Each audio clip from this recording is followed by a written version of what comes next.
incentives of news organizations for the better and changes the way people interact with the news, such that the divisions we are seeing in society are able to heal over to some extent, and people aren't being given misinformation at the rate they are under the status quo. Firstly, a note on the mechanism we will use. We think we are going to use an independent watchdog for these organizations to make sure that they adhere to the standard of neutrality. We think that the basis set by the UK in Ofcom, its independent regulator of the BBC, will be adhered to in this scenario. We think that they will set the guidelines for what is considered impartial, not these news organizations themselves. Secondarily, we think that we will punish the organizations which step out of line with these procedures, either by fining them an appropriate amount given their revenue, or disbanding them if they are persistently failing to meet these impartiality guidelines. Are there any clarifications on the mechanism before we go? No.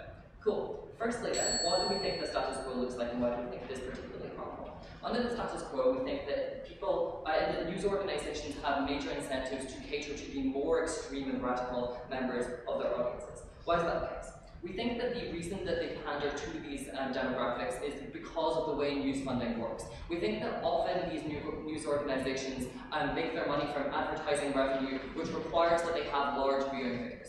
Given the number of organizations that are competing for the same platform and competing to be the organization which caters to people's views, we think they are likely to want to carve out a niche for themselves within the market, and that niche is likely to become more and more radical if there are large numbers of organizations existing. The reason being that the center ground will often be occupied, and the way to gain that gain viewership figures is to cater to the more extreme ends of the audience. Secondarily, however, we think that the rise of new media has meant that there are increasing incentives on the part of these organizations to cater to these extreme fringes because of competition they face from outside. We think that these organizations, like Fox News, often become breeding grounds for people who will later join forums or news platforms like Breitbart, and we think we should cut them off at the source. We think then that you are more likely under the status quo to see the representation of views which are harmful, whether they be the views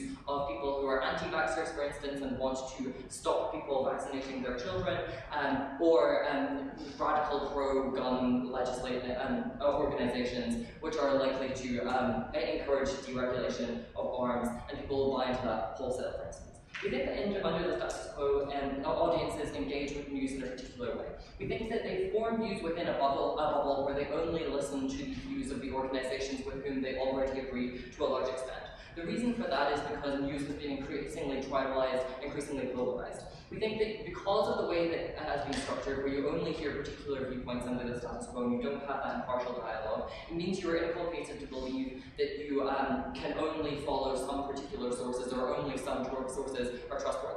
We think then that people internalize these values and don't question them critically under the status quo. We think then you're likely to become more extreme when you're involved in these platforms, because if your family watches Fox News, for instance, we think there is a certain loyalty you share to your family and to that news channel because it is the one you grew up watching, which means that you gain beliefs which are more and more extreme as these organizations themselves become more extreme.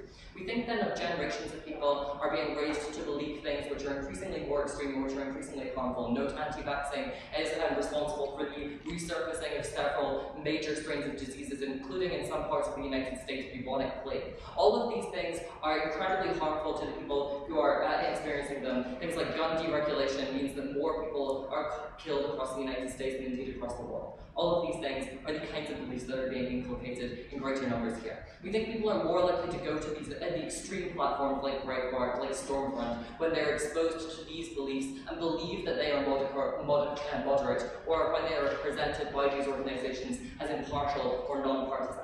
I'll take a POI from opening before I'm done. Considering how they can take sides in these articles, so how do you want to help people internalize and question the belief system? Okay, yeah, I'm going to move on to that now. Well, and that's on the comparative.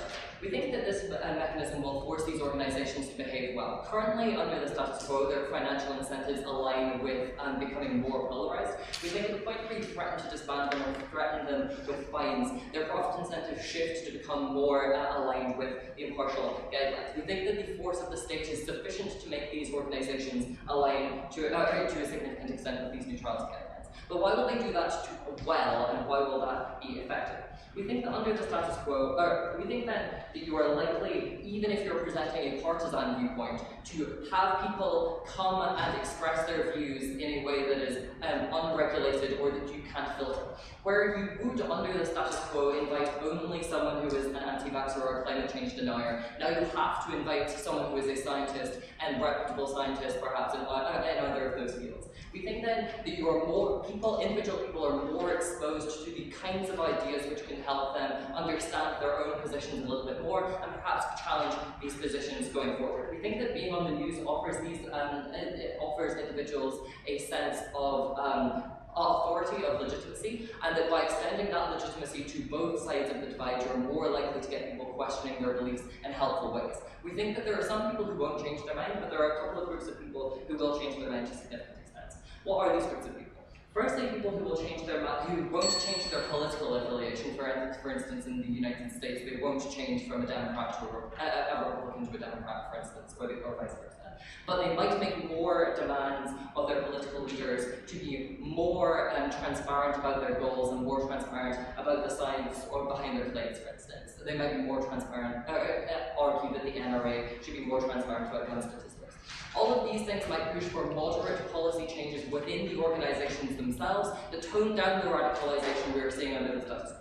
Secondarily, there are people who might genuinely change their minds upon being exposed to these viewpoints. Perhaps these are young people, especially whose views are not yet formed, and who now have exposure to both sides of the divide and can more easily make up their own mind about which side is right, whereas under the status quo, they're only really provided with one of the answers. That means that people might genuinely stop in a few generations engaging in practices which are particularly harmful or damaging to political discourse. We think that a lot of the division under the status quo is causing major rifts between communities which are expressing themselves in violent racism as well as exclusionary politics of people who are vulnerable. We think then for the people who won't change their minds, there is a chance that this will stop them being radicalized, because you can be exposed to democratic discourse happening properly within these channels and don't feel the need to turn to more extreme fringes. Thank you.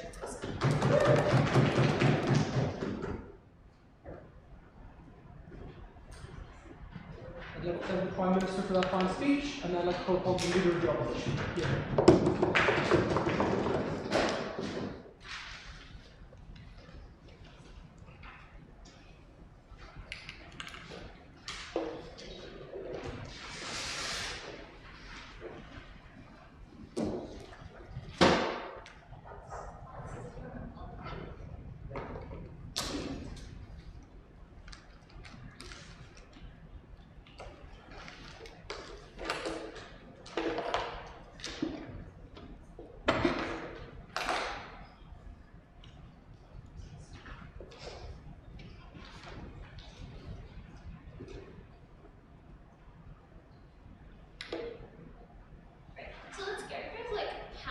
neutral strand model is probably going to be work, right?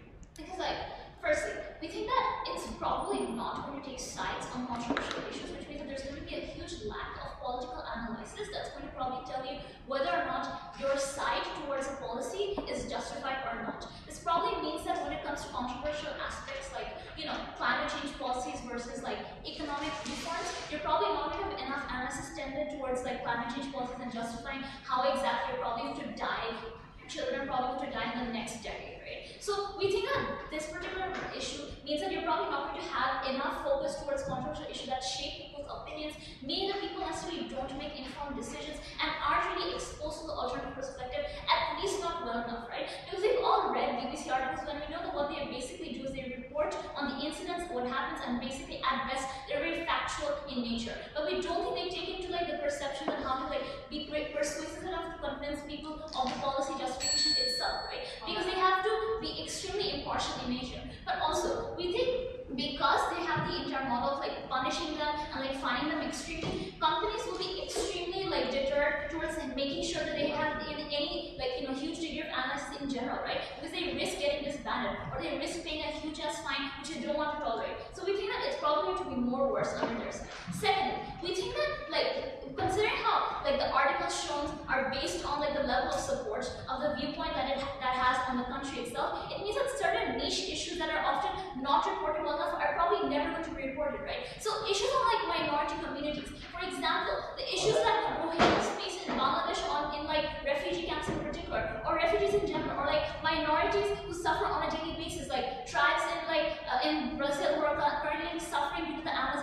rainforest crisis, right? So these particular issues never get enough focus, and it's extremely important that they do, right? Because already there are many other news channels that don't give them enough focus because they probably don't have enough political capital to galvanize and collect that support, right? Currently, if you let news channels reduce an incentive to actually intervene and like go out their way to report on these issues, especially like left-wing media who has an active incentive to report on these issues because they support ideas like climate change or like, you know, more reforms to refugees in particular and easier immigration access and easier support for immigration in particular, it means that you reduce the incentive for these channels in particular to report these incidents, and these are extremely crucial, right? These are the most vulnerable groups in these societies and need the most news coverage because they are affected by the policies the most significantly, and we think they reduce that benefit on their side. So, and thirdly, they do not make, like, at best, even if they're neutral on like fundamental issues like legitimacy of democratic process and rule of law, we think that is at best very minuscule, right? These are viewpoints that probably still people in the country are still likely to agree with in general, right? So they're not that impactful at best, right? But more importantly, we think that it's probably not going to give you enough justification towards this policy in general, right? Like whether or like even when it comes to like gun legislation in particular, right? Let's understand the external factors that influence people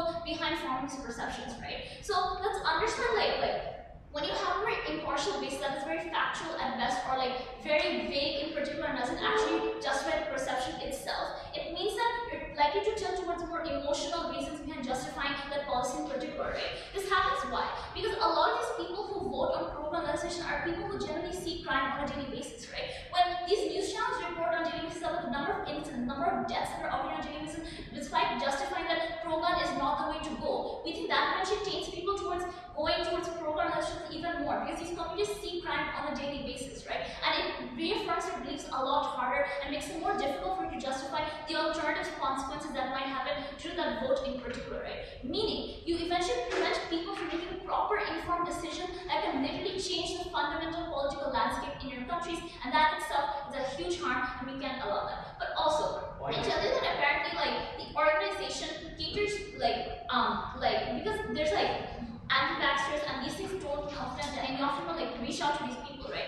We think that it often makes it quite difficult, right? Because like the moment you limit the amount of political analysis or analysis and justification is the moment when you don't expose these people to alternative viewpoints, like alternative scholars are trying to justify it to you. But also, like if it's very factual at best, like why don't people have the incentive to like question it further, right? Because they don't properly know about it. And let's understand that human beings have very limited attention span, right? So they're probably likely to read like 3 articles at best, right? During that limited attention span, it's important that you like have some degree of impact by ensuring that they have some exposure to the political analysis or like at least extensive analysis that they can get to reaffirm or like sort of like inform themselves a lot better on the political consequences and the issues itself. Close it.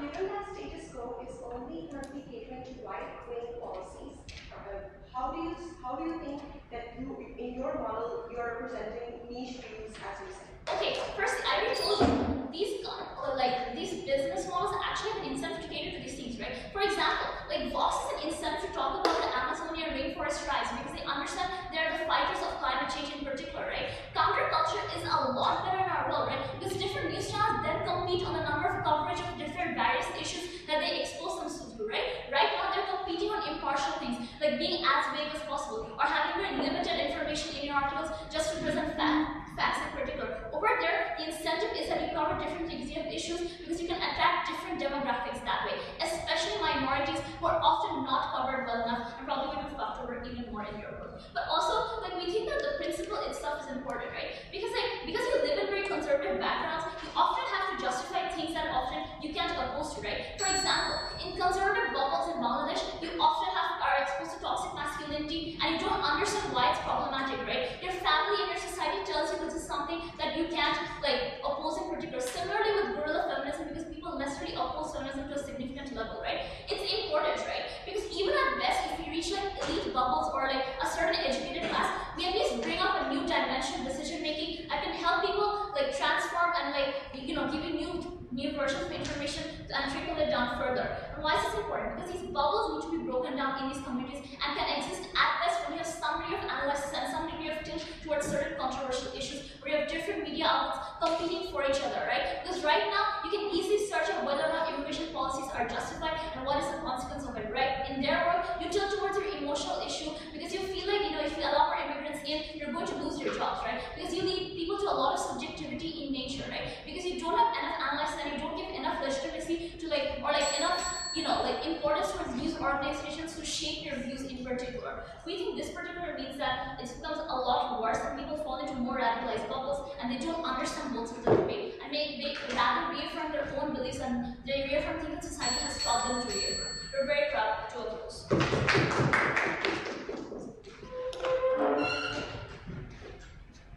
I'd like to thank the Leader of the Opposition, and now I'd like to call upon the Deputy Prime Minister here.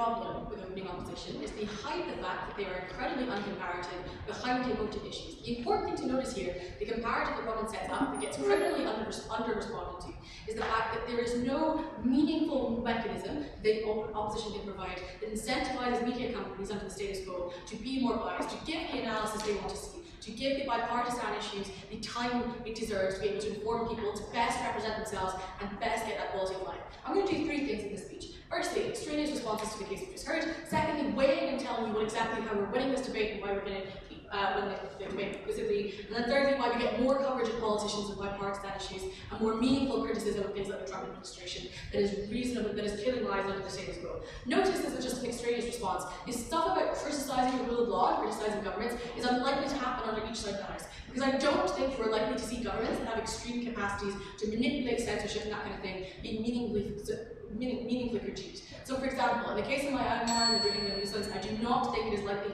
you're likely to see Aung San Suu Kyi being subject to more criticism under their status quo. But more crucially, if we want to win on that, if we want to debate that metric, we are probably more likely to see that on our side. Because notice, the opposition bench doesn't engage with the fact that in most countries around the world, the people with the most political capital, the most economic capital, that own the majority of media companies are the right wing, are the people on the extreme end who are allowed to control their narratives with no meaningful incentive to critique that. Robin gives you the reasons that we are able to meaningfully provide a counterbalance to that. Firstly, the mechanism in itself. I think we have yet to say that there are meaningful ways we can force companies to adhere to these rules. Secondly, probably at the point where the threat of advertisers pulling out would meaningfully detriment their quality of profit margins and viewership and that kind of thing, that would meaningfully make these companies change. So I think opening opposition can't win on this claim, this abstract and underproven claim that necessarily we're getting no coverage or no meaningful influence into that way.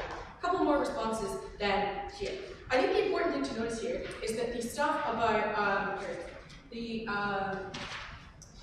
so the stuff about them dealing with key controversial issues, the biggest impact that opening opposition want to give us is that potentially these issues get no coverage at all. But we would contend that it's probably better than the comparative, which is politicizing people's lives in detrimental ways. For example, under the status quo, it is easy for people to get up on Fox News and say that transgender people or certain individuals in the LGBT community are less than valid or have meaningfully challenge their quality of life in ways that are harmful to them, that hugely undermine the quality of life for significant portions of the population. Comparatively, even if opening opposition are right, and we take away the politicization of it, and they have less incentive to discuss it and that kind of thing, it's probably better, because that means that less people are subject and viewing the vitriol and the emotional language that is used to persecute populations around the world. For example, the point where you don't make, the point where Fox News doesn't have the same incentive to compete for the niches that Robin tells you about, and go for the vitriolic language and call people evil names and that kind of thing, that means then they probably won't do it. So there's less of that language being put out into the world. But crucially, and this is the way you should value, is at the point where the news is where a lot of people get their identity and get information that then they repeat into their everyday life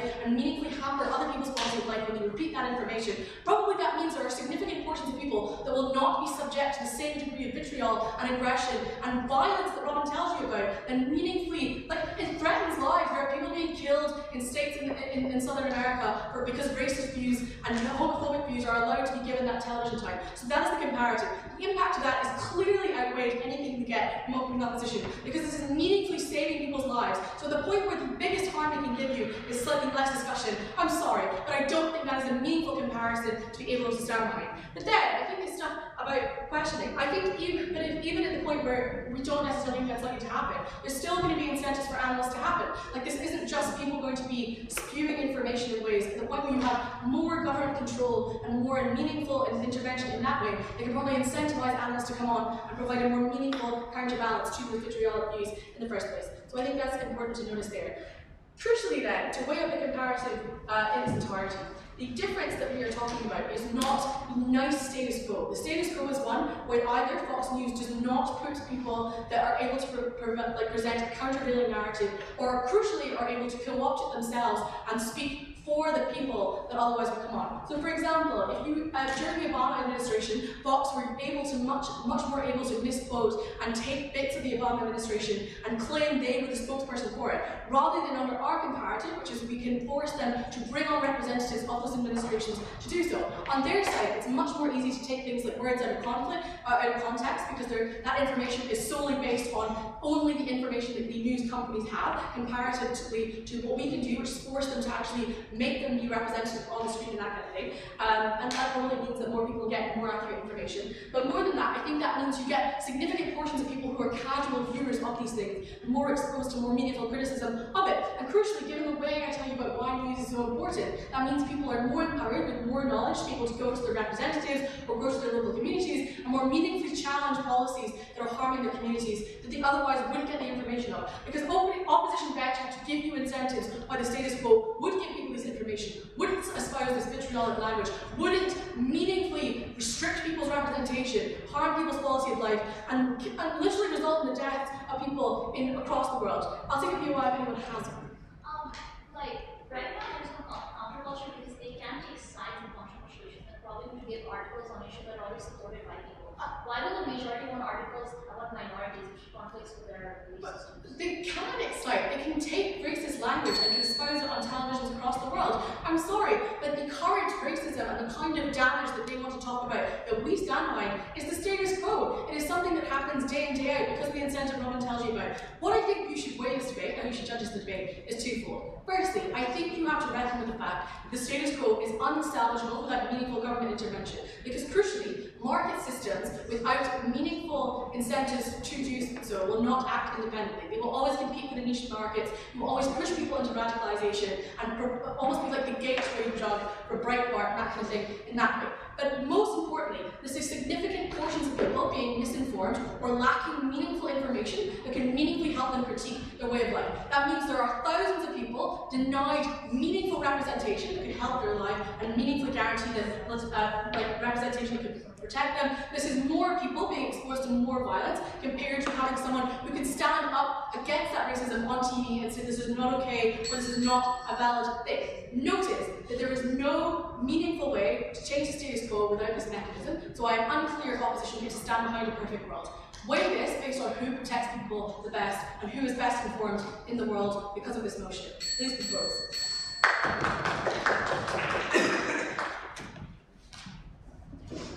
I'd like to thank the speaker, and I also want the deputy leader of the opposition to close the call out here.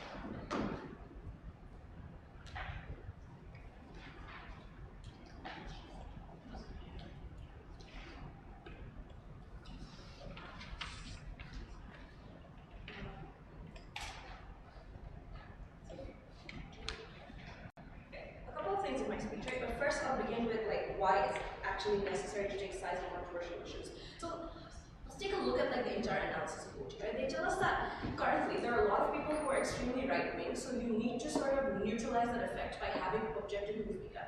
Here's several problems with that, right? We think right-wing media existing is like the best thing. Why is that? Because in the absence of media that are specifically unapologetically right-wing or even moderately right-wing, these discussions do not happen in the public eye. What does this mean? This means the reason people are often buy into extremely conservative or extremely right-wing ideas are because they've been brought up in cultures that support those specific ideas, or religions that support those specific ideas, or community that solely talk about those specific ideas. Which means that they're actually enclosed in specific bubbles that solely talk about these issues and don't reach the public eye. Here's the comparative. Right-wing media existing and talking about them in the public eye open them up to lots of criticism and questions from the outside community that cannot, that cannot exist in the absence of these media existing. The reason why people constantly criticize Fox News is because Fox News puts up constantly right-leaning articles that gets people's attentions and gets them talking because they're so blatantly right-wing.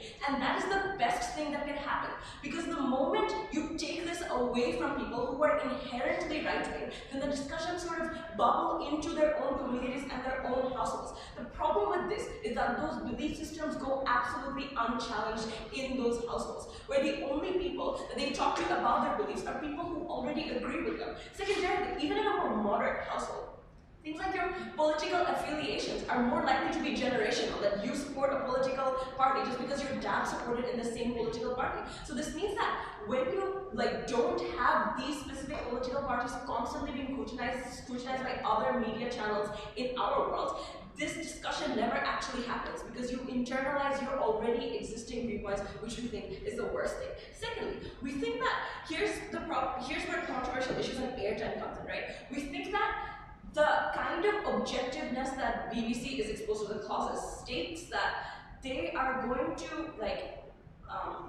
the things that they're going to show is going to be dependent on how much support is already existing about those viewpoints. And that is horrible, because a lot of policies and issues that need to be talked about are absolutely very unpopular, especially in these right-wing communities, or in conservative bubbles or oppressed bubbles, right? What do we mean by this? We mean things like environmental policies, which are absolutely unpopular because people always want rapid economic development and always support those kind of policies. You need to have more airtime for these unpopular environmental policies that challenge the already existing viewpoints of this public. In their worlds, that cannot happen. No, thank you. Because airtime is going to be dependent on how much support already exists for those viewpoints. We change that. How do we do so? No, thank you. We think that we allow excessively liberal medias to exist who are unapologetically just talk about liberal agendas and why that's important. Or things like Vox that covers these issues about why Trump's environmental policies are absolutely horrifying and why those need to be questioned over and over again.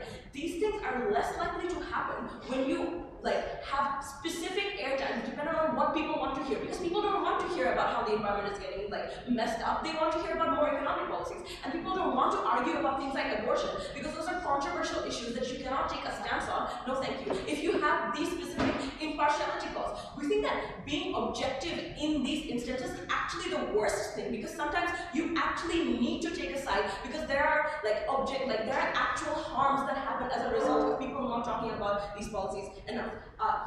Yes. It's likely that left-wing organizations will continue to push for minority rights. The problem is that under the status quo, the news affiliation is also tribal. People who are right-wing only pay attention to right-wing media. That's the problem that we solve. We remove the resistance towards minority rights. We think that almost everyone pays attention to right-wing media currently because the Democrats and left-leaning people are always hell-bent on criticizing the kinds of news that comes out of things like Breitbart or Fox News or even Republican policies. We think that that's a great culture that exists because for every conservative article that shuns minorities or says something bad, you have counter articles from Vox or other liberal-leaning medias that tell you why those specific articles are wrong or extremely harmful. No, thank you. Right. So let's talk about why being impartial is extremely bad for a lot of reasons. Right. So we think that niche news channels are going to be more screwed over under this mechanism. Why is that so? Because there are smaller news channels that have incentives to cater to very niche and minute issues that come from minorities or identity politics that are representative of minorities in specific instances. These people will never get enough airtime under mainstream media channels because they have the restriction of having airtime dependent upon how much those views are already accepted in society, whereas these minority cultures are sort of like shunned out from the majority like lifestyle, and their issues don't appeal to the majority enough for them to be given specific amounts of airtimes if you impose these restrictions like impartiality clauses. And this is severely harmful because if you instill this, minority issues won't get the specific airtime that they deserve, because news media won't have the incentive to cater to them, because they have the clauses that tell you that the amount of airtime you will get on specific issues is dependent upon the amount of people that care about those issues. The majority, unfortunately, do not care enough about minority issues to talk about things like minority oppression or systematic racism or a lot of things that happen specifically to minority communities that won't get airtime. Why do we think that, no thank you, this is going to change under our world? For several reasons, right? We think that, firstly, there is a huge community that you are tapping into uniquely when you are willing to cover their own issues. This means that we mean that you can tap into unrepresentative demographics of people who are interested in knowing about these issues, and that specifically happens under our world because smaller media channels or even liberal-leaning media channels now have the incentive to tap into those unrepresented people, because those are the ones that they want to appeal to the most, because that's what the liberal movement stands for. They stand for underrepresented minorities and people who they want to affect. Secondly, we think that a lot of liberal-leaning people and corporations give funds to these news media channels to begin with. We subscribe to things like the Economics and Financial Times because we want to know the deep analysis that they have on things like controversial issues and financial policies and abortion laws, because there's an increasingly liberalizing movement in these communities that will actively pay for it. So there is incentive on the part of news media to actually cover a huge range of issues. Lastly, we think Ali already told you, there's competition currently existing. So a lot of news channels are going to try to compete on the hottest issues, so that means more issues keep on coming up because you won't tap into an already saturated market. There's an entirely empty market for you to tap into, which is incredibly beneficial for you. Very proud to be on the right side of this debate.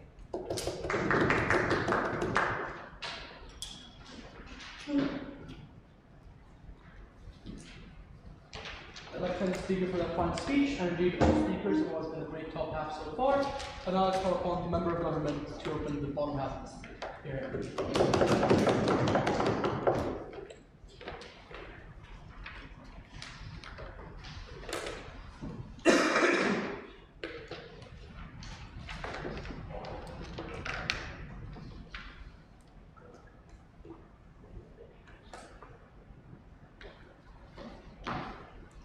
We are unsure if the presence of a lot of liberal media outlets and the presence of Fox News, which by the way, Fox News generating a lot of sensationalism, creating this sort of vitriol, the kind of news that generates a lot of interest, necessarily translates into the change that side opposition is trying to propagate today. We are unsure if people necessarily receive or perceive news the way that side opposition would have you believe today.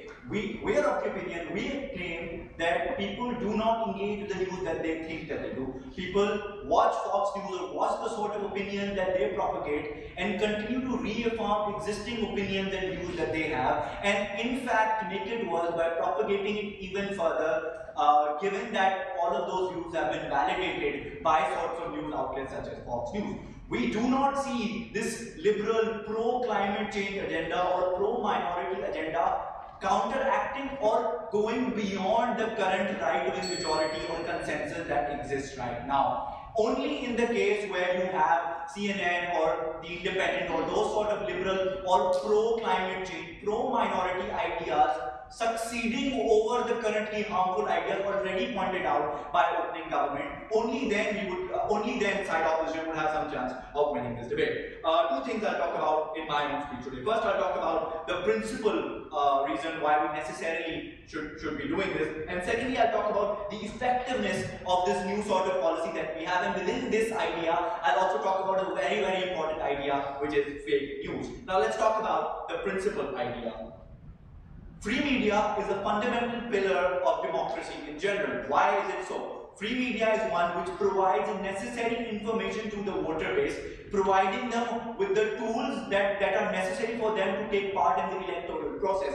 These tools are very necessary for them to engage in the electoral process so the correct sort of or most beneficial outcome can be realized. The very major impediment to successful democracy is the lack of information or misinformation. People not having perfect information disallows them to act on complete or disallows them from making completely rational decisions which is in their own self-interest. It is the fake sort of news that people acquire from the sort of coverage given to Brexit that people ended up making decisions which they may later regret by realizing that X decision is not in our best interest. Given this idea, we think it's very, very essential that the pillar of democracy, which is free media, provides them with this correct sort of information. Given this, we think the status quo where people or these organizations take active sides vested with their own self-interest, given that they're funded by large corporations who want to propagate their own viewpoint, get their own people re-elected, these free media outlets, in attempts to make a lot of profit, propagate the sort of news which provides misinformation. The claim here isn't that just like our OG made, that these free media makes due to profit incentive make all of these bad decisions. The claim here is the current incentive structure is such that they never end up providing the correct sort of information or tools necessary to propagate successful democratic outcomes, and we want to provide them that. And given this aim, we think it's principally necessary to make this sort of change to ensure that media provides them the correct source of information to engage in the desired electoral outcome, which is the principal decision changes. We're making democracy more efficient, which is perhaps a much larger goal than simply taking away the dirt within media. But before I proceed, yes? Sir, misinformation is not exclusive. It happens in both worlds. And also the articles will probably just report on incidents with like inadequate analysis of the policy itself. Why exactly would you want to go extensive analysis into the articles when you can't take sides? We're not claiming to completely change the sphere here. But the comparative here is, in a world where you have a large analyst telling you how vaccination or all of that will kill your children, make you impotent and make your life terribly worse off, the comparative here is where you will have to provide scientific information or facts and figures that these are the amount of people who have been given vaccination, these are the amount of people who claim that they've gone impotent, but you know these are the amount of people who have been given vaccination and live XYZ better life. Clearly on this comparative, you're less, even if you're unlikely to believe or become pro-vaccination, if you are an anti-vaxxer, you're unlikely to become or reaffirm or propagate anti-vaccination views in general in society because you have less information to convince other people. Generally speaking, we think that's simply comparatively better. But the second idea, effectiveness of the new policy of the reorganization of media and fake news. But let's talk a bit about how this new world will look like. We thought that opening government didn't really clarify that. So we think that facts and figures and providing statistical tools are very powerful in nature.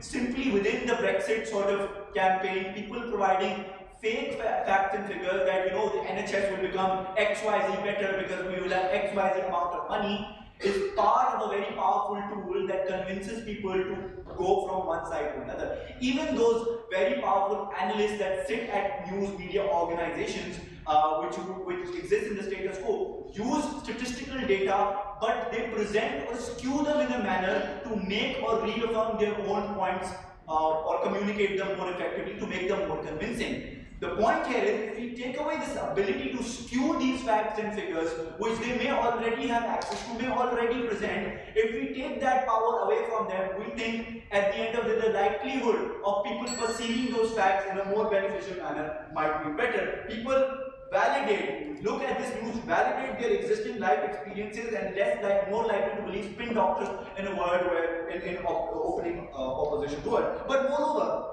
we think the way that fake news works, in predominantly of the cases, a lot of these troll farms and troll factories create or generate fake news and propagate it all around the world using bots and mechanisms.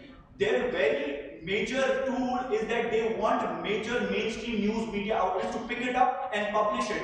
A lot of anti-Syrian, anti-refugee crime pipe come in Germany when a fake news was propagated by Russian troll bots and reported by a mainstream media outlet in attempts by their profit mechanism to differentiate themselves and promote a particular news and a particular viewpoint. These sort of sensational news which are more likely to be reported when media outlets can just simply report anything and provide their own analysis, given that they're not being fact-checked, given that they don't have to provide statistical information to back it up. In the worst case, if a few media outlets shut down primarily because they can't differentiate themselves by sensationalism, we don't think that's big enough of a harm. We're okay with that as long as we have more accurate information, both sides building up.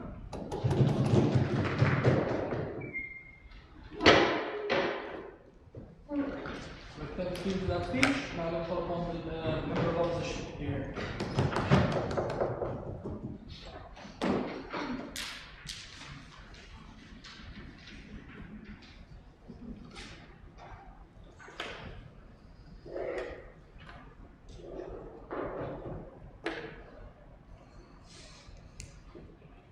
Okay, first of all, several arguments. First of all, the roles of the news platform. So basically, we believe that we need to compare between the news platform and the various social medias that based on the individual level. So basically, we believe that the mass social media emerging nowadays has provided more sources of news provided, such as we see on Twitter, Facebook, and all kinds of individual social medias that provide us with a more multi-view source of information. So that provides us with not so that will not directly lead to the standpoint that that the previous house discussing that people will only watch the major news platforms and they therefore internalize the view adopted by the news platforms. So basically, we believe that under such circumstances, with the providers of views and attitudes by the various social medias, people will not internalize the attitudes provided by the news media, and therefore it is necessary for the news platform to take a stand. And also, when it comes to comparison between the news media and various news platform and various social medias, we believe that under the circumstances there's the essential difference between these two. So first of all, when it comes to the news platform, we believe that the use evidence is their formal process in which they will use facts and individual and events to prove to prove certain conclusion. But when we see on the social media, people will use such as words or simply express their attitudes or principles, which lacks a matter of fact. So basically, we believe that under this differences, we believe that the platform, if they want to express an attitude, they will do it in a more rational way, and it's much more rational than we see in the social media. So basically, we believe that it's not a bad thing for them to adopt an attitude. And also, we believe that, as we just mentioned, news platforms mainly survive on the basis of advertisement. So basically, they get advertisement coming from their supporters. So under that circumstance, it's naturally impossible for them to adopt a completely neutral way, because under some circumstances, conflicting news attract more attention than those, like let's say, very silent or very tedious news. So basically, under that circumstance, it's really not likely for news platforms to adopt a completely neutral impartiality point of view under that circumstance, because that would not lead to no income in that circumstance. Okay, and the second argument that we'd like to propose is about objectivity. So basically, we believe that the upper house of the government had mentioned that they will use the mechanism of watchdogs and all kinds of supervillains to make sure that the news platforms had adopted objectivity. So basically, we believe that it's really unlikely for them to be achieved, because those watchdogs, those surveillance, all come from the government, which leads to the point that the only way of interpretation comes from the government, which leads to the point that actually in various countries, in various situations, we have different interpretations based on different individuals, such as the concept of democracy. So basically, we have very different interpretations in China about democracy. So basically, when it comes to the Chinese official standard and the Western standard, and people in the country, they have whole different standards towards what democracy truly looks like. So basically, under that circumstance, if the government gets to decide which news platform gets the news impartiality, well, basically, under that circumstance, people of the single view, they can only express their ideas in the social media, and they can only express that. Their views cannot be expressed by some large social medias which can cause a larger influence. So back that circumstance, we believe that the governments actually strengthen its own power by adopting this policy. And also, we believe that objectives can only be achieved under the circumstances of transparency. So basically, we believe that if we want to achieve the true objectivity in one nation, we need to have different standards. We need to have different standpoints, and we have to receive different news platforms adopting different views to come into the analysis with the facts, with the events, and with their own attitudes. And only in this way, it's pretty much like what we are debating right now. We're debating whether news impartiality is a good thing or not. So basically, after this debate, we believe that people will get a deeper understanding about this issue. So it's the same thing about the news media. It's only after the conflicting of different standpoints, only under that circumstance will these issues be getting more clear. And also, we believe that the third argument is that actually it's not awful to adopt an attitude for the news media. So basically, we believe that, let's take an example of Fox News. They basically have a very clear right-wing agenda about their news. They express their extremely clear opinions about some social issues. So basically, we can see that they are very popular in the United States, and we can see that people, even though there are people like it and people who extremely don't like it, but they still like to watch it because there's where the conversation gets going. So basically, I would take it from the archives. So given the sort of viewership that Fox News have, do you think it is likely that it will invite a lot of analysts from the other side and have this sort of fruitful discussion that you think that they're going to have?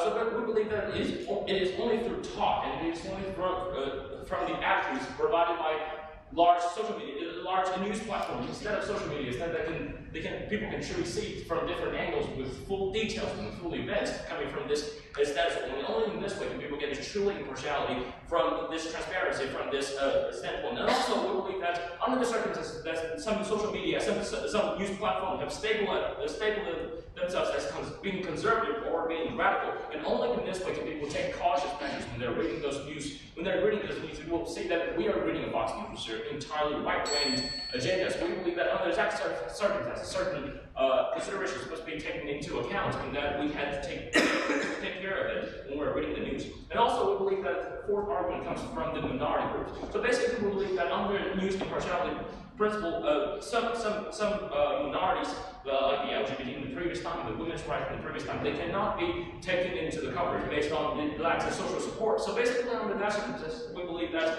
it's only after the coverage of the news media which adopt a certain kind of attitude or some kind of value that can explore, that can help to advocate the views of the LGBT group or minority groups. And we don't know exactly how many minority groups that exist in nowadays world. So basically, it's only under that circumstance can we bring them up and see whether it's justified for them to acquire the rights that they should originally possess. So based on the four arguments, we rather believe that this shouldn't let the news platforms to adopt the new impartiality.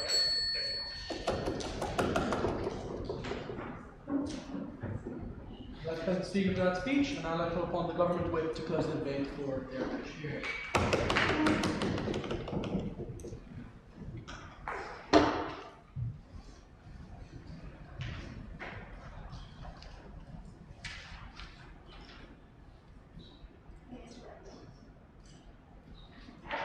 Opinions are not built overnight. Opinions are built over a series of stages through a variety of exposure over a long period of time.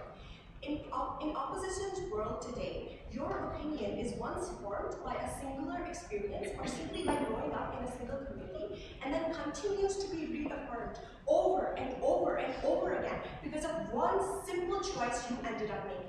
And that choice was what TV channel to watch because you wanted to feel affirmed, because you felt like you wanted to listen to something that supported what you already thought. In proposition's world, and here is why Zad's case was exceptionally important, because we showed you exactly how this is less likely to happen in proposition's world, because while you may have an opinion ready-made and set to go, you now live in a world where all forms of media around you that is dispersing news now has to include something or the other of the opposite view. Your opinion might not drastically change, but we make it significantly less likely for your opinion to be affirmed over and over and over again.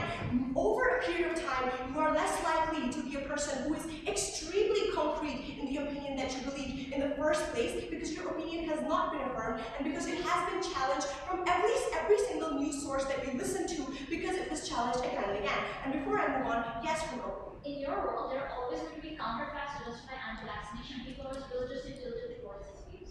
Discussion only happens when you have extensive analysis on these issues. How do you plan to do that, and how do you plan to make people listen to you?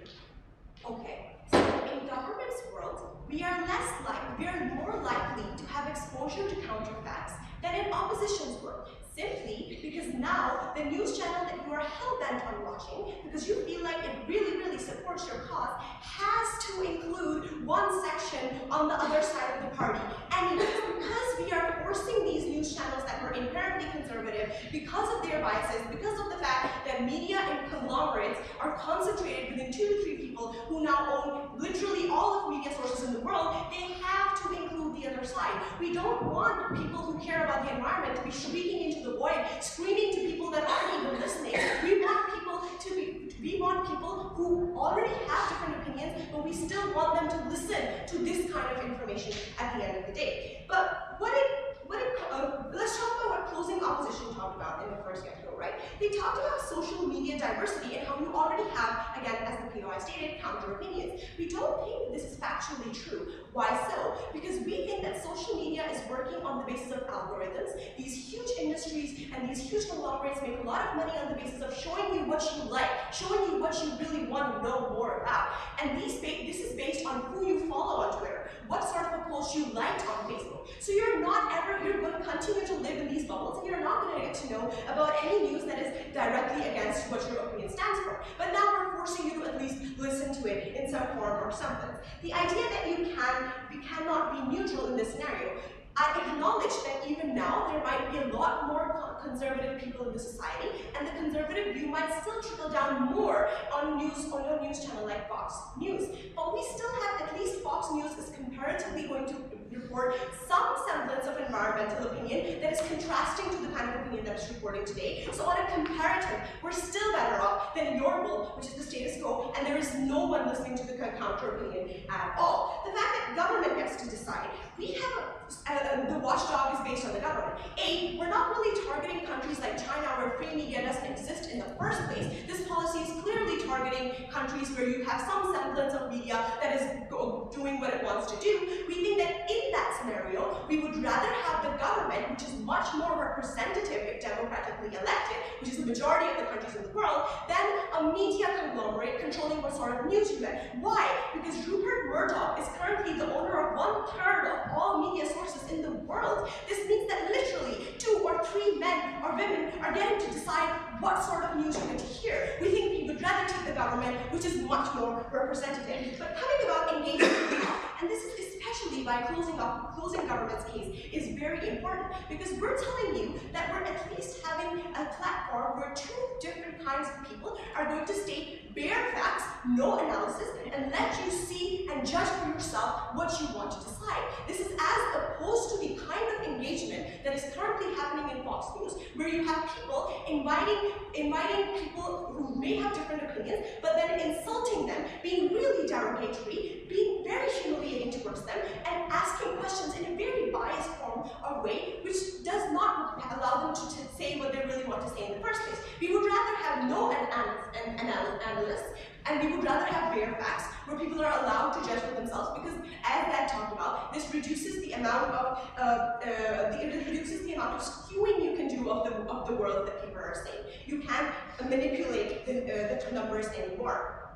But the idea about competition, right? Again, this is something that opening opposition talked about, and we don't see how there is competition in the current media anymore. We think because of the fact that most media corporations are owned by a very, very few individuals, there is no competition anymore. And even if these individuals had an incentive to compete, they really, really don't, because they don't want to represent views that will impede their source of profit. For example, corporations will never tell you that it is not the immigrants that are the fault of your falling economy, but rather your problems in the kind of taxation you're imposing, because they don't want to be taxed. So no, they will never tell you anything that goes directly against their view unless they are forced to. too, which is something we are making them do right now.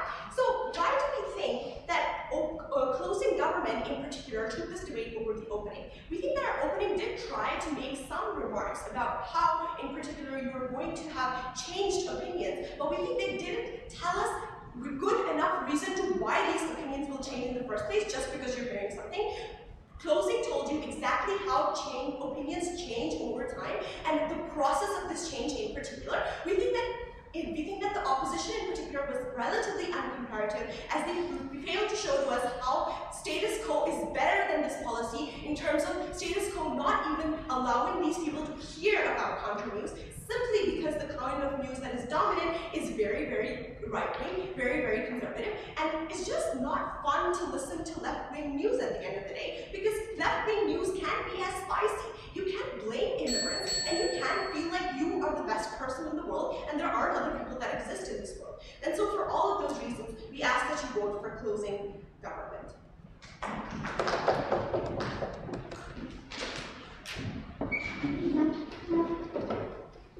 Thank you, Speaker, for the fine speech. And now finally, let's go on the opposition vote to close the debate.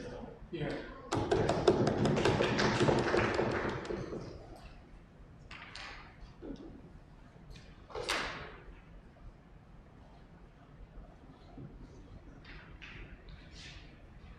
Okay, ladies and gentlemen, first a few rebuttals to your own side. Well, they think that actually what we are really doing is controlling or just send the different attitudes for our citizens, and they think that actually at the government side they have the responsibility to respond to make the citizens exposed to more counterparts of opinion. But actually, when we think about these government mechanisms, we are on actually the side which is let our citizens know more information about this and to protect their democracy, protect their liberty of their knowing all the information and different sides.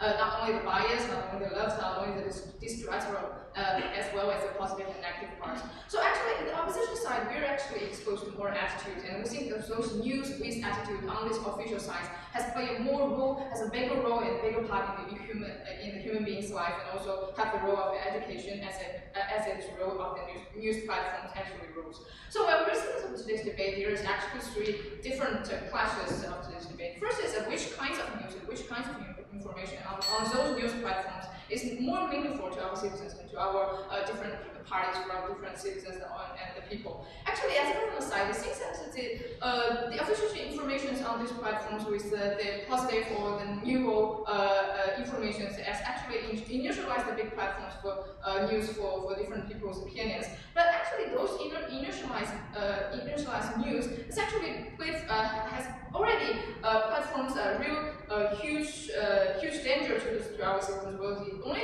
believe in all the government side's opinions and never have their own points of views. But actually, the opposition side, we have actually hoped for that of even the official news platforms, all the news platforms, they can provide the news with the attitudes. And some platforms, they actually have a positive voice, but some other platforms has other voices, which always believe that those kinds of attitudes is being procedures and being perceived by the expert, which is really meaningful and help our judgment and help our citizens to tell them why we need to judge them, why we actually play this platform. Yeah, from the lower house. Given that corporate media also have a lot of incentive to make money and differentiate themselves, do you think it is more likely in your world that they're going to end up reporting fake news to sensationalize themselves?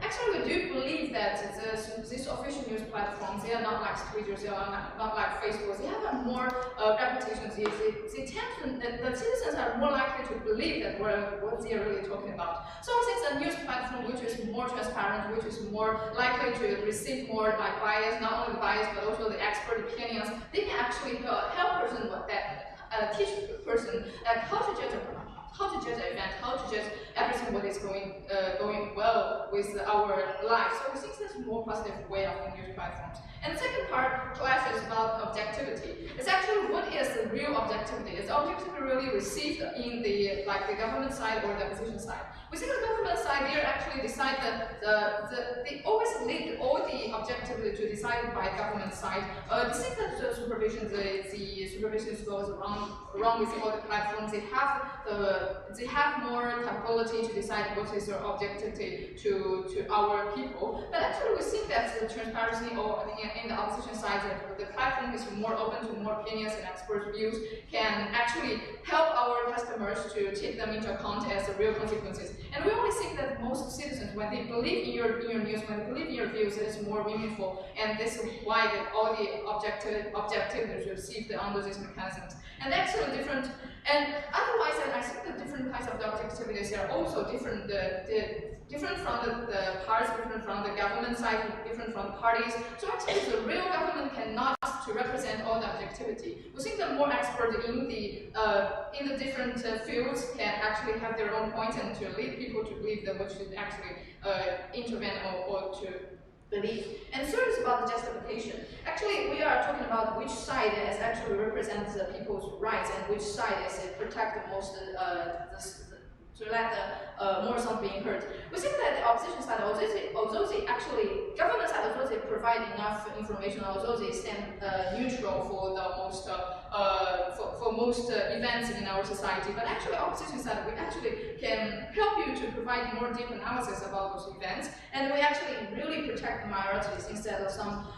If we have the new big platforms that only listening to the majority of our society, those LGBTs, there are women, there are weak parts in the society which is already a disadvantage, and their songs were never being heard under the government side. And in our opposition sides, we will actually to receive some information from those weak parts and like this minorities being protected under this support. So actually, according to back to the role of the news platforms, we will see two very clear role of this news platform. The first is about the education. The education, this is not only about to receive information or gather information from different events or the part of the people. The news platform, official news platforms, we are always have the responsibility to gather this information with attitude and to let our people to judge how to judge events what is going along,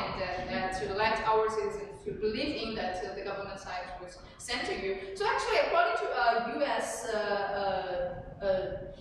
People's polling, that in the U.S. more than half surveys said that it was individual reporters and also some news platforms with those individual reporters VOC are more likely to be trusted and to be loved by the most citizens. And this is since that in the age of the social media and the declining difference, and it seems that individual views or express views with the news with more attitudes, that they are more likely to be credible and in those newspaper instructions. So we really believe that as from the three different classes and two different roles of the news platforms, that the opposition side has already got the win part. Thanks. I'd like to speak of that speech and leave all speakers this debate. Before you leave, I just had a look at the ballot, but because of team codes, I'd like to go through speaking order again, but this time please give me your last names. Lawrence. Thank you. Hello? Fires. CG? And Sia? Sorry? What's the last name of the person who spoke first? Tim. Thank you. Thank you very much. I'd like to ask you to leave the room. And we'll go.